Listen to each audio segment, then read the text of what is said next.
Hey YouTube, so I'm back and today we're going to discuss Venus. Venus is like the goddess of love and prosperity. Venus is the planet that a lot of people look to when they're looking for like relationship compatibility, like is it going to work out? Let's break down Venus a little bit further. So Venus takes, I believe, a year and a half, 18 months to go around the chart. Venus retrogrades every year and a half. And Venus is the planet, it's a benefic, as opposed to like a malefic, right? It's like Saturn, Mars, and Pluto are malefics. Well, Venus is a benefic, which means that there's really not a whole lot of damage that can be done when Venus is forming an aspect. Venus is love and values. And like it's synonymous with Libra, Taurus, second house, seventh house. Okay. So these are the relationships going on with Venus relationships. Yeah. So seventh house relationships, 1-to-1, Libra, Venus, second house, values, Taurus, how money comes in, resources. You see what I'm getting at. So the motto for Taurus would be I have, and the motto for Venus is basically like I weigh, right? It's a diplomatic kind of energy. And maybe I'll do the signs and we'll talk about sign of Venus, or sorry, the sign of Libra, because people always put stuff on Libra that's not quite there. But Venus, benefic. Yeah, Venus is a fast-moving planet, so it's definitely not going to be a slow roller that's going to hang out for a long time.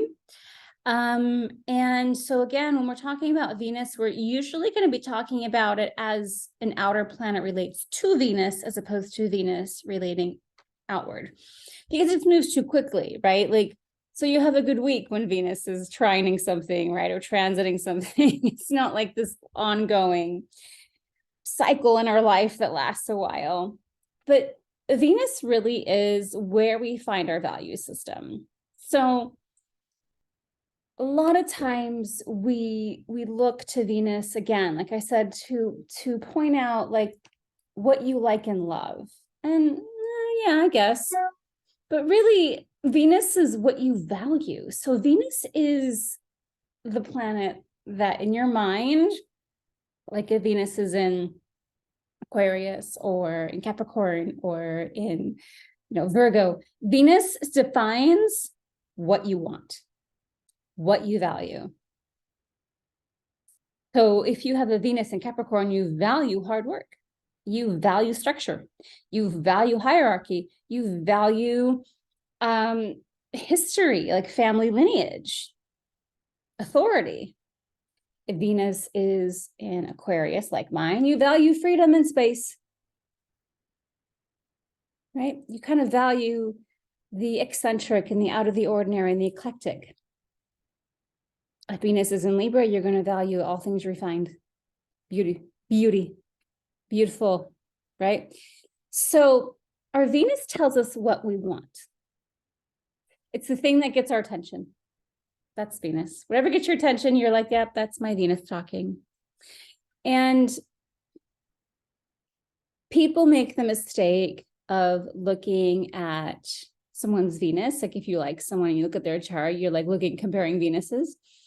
That's not going to tell you if a relationship is solid and sustainable. Venus is more lover energy. It's like what gets your attention, what distracts you. If you're looking for the long term, you want to look at like the sun and Saturn and seventh house and, solid long-term aspects. And Saturn is hella long-term, it's stable, right? So those are the things that you're going to look at, like, and it's a stabilizer. Saturn's a stabilizer.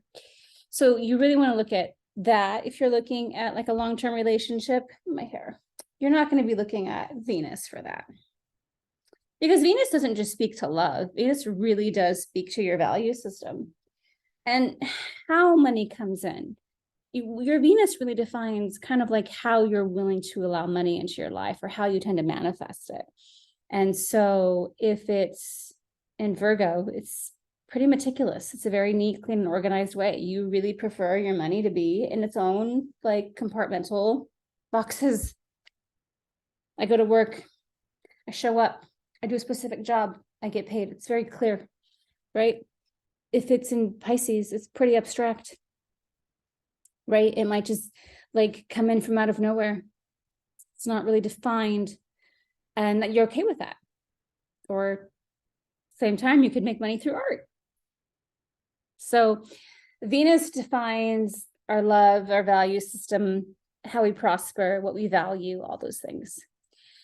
And again, because Venus moves so quickly, it's not really something that we follow too much unless we're looking at a retrograde. Like when Venus goes retrograde, which happens every year and a half, then we're going to slow down and look at like, where did it go retrograde? What is it aspecting? Because then there's going to be a little bit more going on.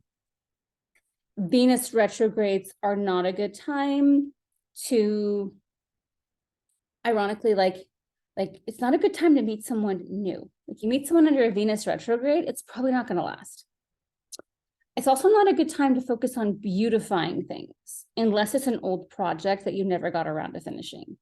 But I wouldn't do a home restoration project or plastic surgery or anything where beauty is involved, because it's going to go haywire during that retrograde. So wait until it goes direct. There's enough time direct with Venus. It's not like Mercury where we have to constantly watch out to see where it's at. Venus doesn't go retrograde very often. But then also, if we're looking at Venus itself, like, and any changes to your Venus, we're going to look at, are the outer planets talking to Venus? If Uranus is having a conversation, you might abruptly just kind of ditch your current value system for something else and be totally fine with that. If it's being aspected by Saturn, there's a bunch of ways. You might find that you're more drawn to antiques for a while. You might find that actually like there isn't a lot of beauty. Maybe there's some restrictions around, your typical means of finesse in your life and joy and pleasure because it's being aspected by Saturn, right? Or maybe you're being asked to build something beautiful. So it's usually like when an outer planet aspects an inner planet that we go, okay, now we're dealing with the inner planets, the personal planets. And when it's in a natal chart, right, that just tells us a lot about our value system. Which house is it in? Which sign is it in? If you have, say, a Venus in the third house, for example, people love listening to you. Third house, communication, people want to hear you speak. You have a Venus in the eighth house, like I do. Oh my gosh, men are just going to constantly like obsess over your sexuality. Like eighth house, sex. Venus in the first house, people are just going to love you. You could be a total asshole and they'd be like, oh, you're so funny, you're so great. Wherever your Venus is will tell you a lot about how others perceive you and how you're valued by them. Is it an 11th house? Then you're definitely valued in your friendship groups. Like you are the life of the party. People always invite you, 12th, or not 12th house, 10th house, career. Will really, really, really see your authority as being just something to regard. So yeah, where it falls in the natal chart tells us a lot about how we're valued and kind of what we define as valuable. Like goes both ways. And then with the transits, we look to see which outer planets are aspecting it. Because like when Venus hits your sun, okay, like I said, it's a great week. It's not like this long drawn out process that we go through. So if we're looking to meet someone, we might go, okay, where is that Venus? Is that Venus forming an aspect to the 7th house? If it is, this now's the time to bring in a partner, right? Is it in house 7, 10, 11, first? You know, if it's making that aspect to the 7th house, then there's a conversation going on, right? And it's a nice period where you could totally meet someone of value. But generally speaking, Venus moves very quickly. It's a great energy. People who have, supposedly people who have Venus in aspect to Pluto have a lot of power in that way. I actually have that, and apparently it's in prosperity. Like you can make a lot of money. I'm certainly no like billionaire, right? But when we look at charts of people who are really successful, a lot of times there's a conversation going on between Pluto and Venus. I think Oprah has that or something. You know, the other one's Jupiter. If there's a conversation going on between like Pluto and Jupiter. But yeah, so you can check to see like what or who is Venus talking to in my natal chart. And that'll tell you a lot as well. Like my Venus trine Pluto. It's bad enough that I have Venus in the 8th house, but now it's in trine to Pluto. Oh my gosh, thank God it's a trine and not a square, right? Like, or I definitely would be someone that men would want to possess and take advantage of. Luckily, it's the trine. And so there's a softer, more appreciative relationship that I tend to attract as a result of that aspect. But yeah, so you can look to see like who Venus is talking to you in your chart, and then I'll tell you a little bit more about your Venus. So anyway, guys, I hope that was helpful. That's a little bit on Venus, the planet Venus of love and prosperity. And as always, if you want a horoscope, feel free to email me, Paige@thedharmicpath.com. Talk to you soon, guys. Bye-bye.